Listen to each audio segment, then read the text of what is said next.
فبأي آلاء ربكما تكذبان. Kita mengenal dalam sejarah Bani Israel, ada seorang tokoh namanya Bal'am bin Ba'ura. Sebuah tokoh yang sering disebut-sebut oleh Allah Subhanahu wa taala dalam Al-Qur'an karena penyimpangan yang dia lakukan. Padahal dia seorang ulama Bani Israel yang memiliki istimewaan, kalau dia berdoa, doanya pasti mustajab. Doanya pasti mustajab. Beda sama kita, doa kita belum tentu mustajab. Apalagi na'udzubillah, mungkin ada di perut kita ini sesuap atau dua suap makanan yang berasal dari harta haram. Kata Rasulullah SAW bahwa harta haram itu akan menyebabkan Allah Subhanahu wa taala mempersusah rizki kita dan menolak doa kita. Ketika terjadi peperangan antara Bani Israel dengan bangsa Jabbar. Bangsa Jabbar ini penghuni Palestina, sementara Bani Israel diperintahkan oleh Allah Subhanahu wa taala untuk masuk ke dalam Palestina, tapi mereka dihadang oleh pasukan-pasukan dari bangsa Jabbar. Saat itu mereka memutuskan sepertinya tidak ada cara lain untuk menghadapi bangsa Jabbar kecuali dialog. Kita mencoba negosiasi. Sudah sekian waktu kita ini berperang melawan mereka, kadang menang kadang kalah, kadang menang kadang kalah. Bagaimana caranya? Mungkin cara yang belum kita tempuh, kita negosiasi. Akhirnya ada orang yang menawarkan diri, namanya Bal'am bin Ba'ura, ulama Bani Israel yang kalau berdoa pasti doanya mustajab. Dia menawarkan diri, saya akan berangkat menemui bangsa Jabbar. Akhirnya berangkatlah dia. Bangsa Jabbar adalah bangsa yang menghalalkan segala cara dalam rangka menaklukkan orang-orang yang ingin mereka taklukkan. Ketika melihat Bal'am bin Ba'ura datang, maka mereka melakukan berbagai macam cara. Ditawarkanlah yang namanya harta. Bal'am, kalau kamu bergabung bersama dengan kami akan berikan harta yang begitu banyak kepada kamu. Bal'am, kalau kamu bergabung bersama dengan kami, niscaya kami akan memberikan tahta kehormatan di tengah kami. Bal'am, kalau kamu bergabung bersama dengan kami akan berikan wanita-wanita cantik untuk kamu. Akhirnya Bal'am menerima tawaran ini dengan godaan yang begitu dahsyat, padahal dia seorang ulama. Akhirnya bangsa Jabbar mengatakan, wahai Bal'am, karena kamu telah bergabung dengan kami minta kepada anda untuk berdoa kepada Allah agar Allah mengalahkan bangsa Bani Israel dan memenangkan kami. Mereka tahu Bal'am ini punya doa yang sangat luar biasa. Kenapa demikian? Karena Bal'am mengetahui nama Allah yang paling agung, Ismullahil A'zam, yang kalau kita gunakan untuk berdoa pasti mustajab.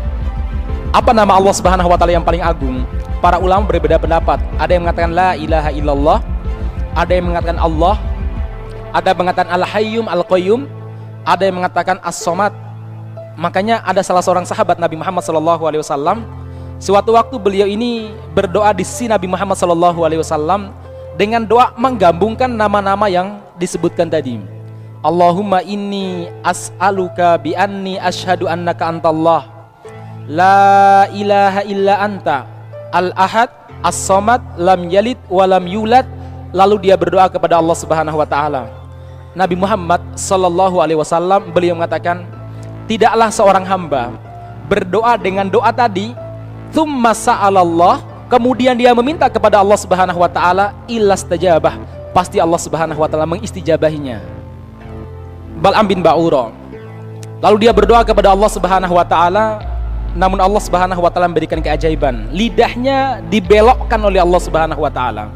Setiap kali dia meminta kemenangan bagi bangsa Jabbar, Allah membelokkan lidahnya meminta kemenangan bagi bangsa Bani Israel. Allahumma ansur, ya Allah tolonglah kaum Jabbar jadi kaum Bani Israel. Ya Allah tolonglah bangsa Bani Israel. Jadi lidahnya itu dibelokkan oleh Allah Subhanahu wa taala. Ketika dia meminta kecelakaan dan kehancuran bagi Bani Israel, ternyata lidahnya dibelokkan untuk meminta kecelakaan kepada bangsa Jabbar. Subhanallah. Akhirnya dia mengatakan, ini sudah di luar kendali saya. Ilmu senjata saya sudah tidak bermanfaat lagi. Allah Subhanahu wa taala sudah turun tangan. Terus caranya bagaimana? Caranya satu, zayyinu nisaakum, hiasi wanita-wanita kalian, hiasi, percantik mereka. Wa'tuhunna sil'ah, lalu berikan kepada mereka itu barang dagangan. Masukkan ke salon, dempul mereka, poles mereka, berikan pakaian-pakaian yang seksi. Kemudian berikan apa? Sil'ah, barang dagangan. Terus hendaklah mereka menjual barang dagangan dengan pakaian yang tadi ke perkemahan-perkemahan pasukan Bani Israel. Satu pesannya, silakan menggoda. Kalau ada yang tergoda, jangan menolak untuk memenuhi apa yang diinginkan oleh mereka yang tergoda. Berangkat dengan kondisi seperti itu, apa yang terjadi? Bayangkan bangsa Bani Israel, mereka sudah sekian bulan gak berjumpa dengan anak istri. Melihat ada wanita yang mempercantik dirinya, menggoda dan lain sebagainya, terjadilah apa yang terjadi, yaitu perzinahan yang cukup mengerikan sekali. Sehingga di sebuah riwayat, dalam riwayat Ibnu Katsir rahimahullah, dijelaskan karena begitu banyaknya perzinahan, Allah Subhanahu wa taala menurunkan penyakit taun kepada pasukan Bani Israel. Dalam sehari 3.000 pasukan Bani Israel meninggal, mati semuanya.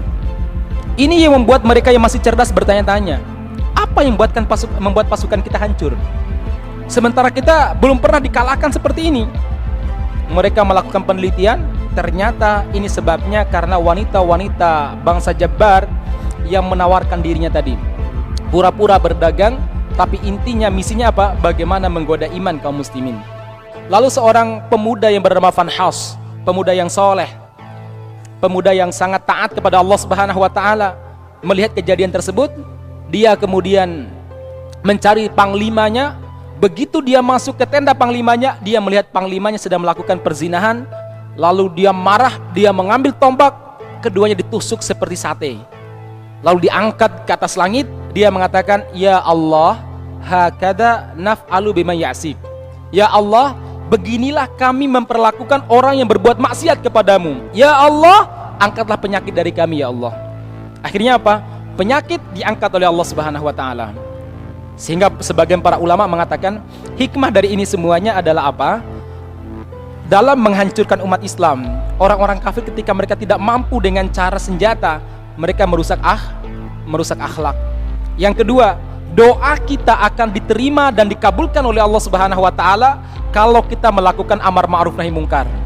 Kalau kita membiarkan kemungkaran, merasa tidak peduli dengan kemungkaran yang terjadi di sekitar kita, doa apapun yang kita panjatkan tidak akan dikabulkan oleh Allah Subhanahu wa taala.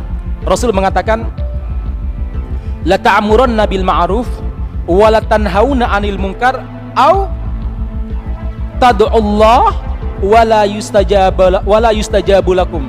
Pilih, kalian mau amar ma'ruf nahi mungkar, kalau tidak Allah tidak akan mengabulkan doa kalian.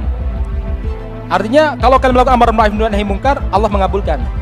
Kalau tidak, Allah tidak akan mendengarkannya.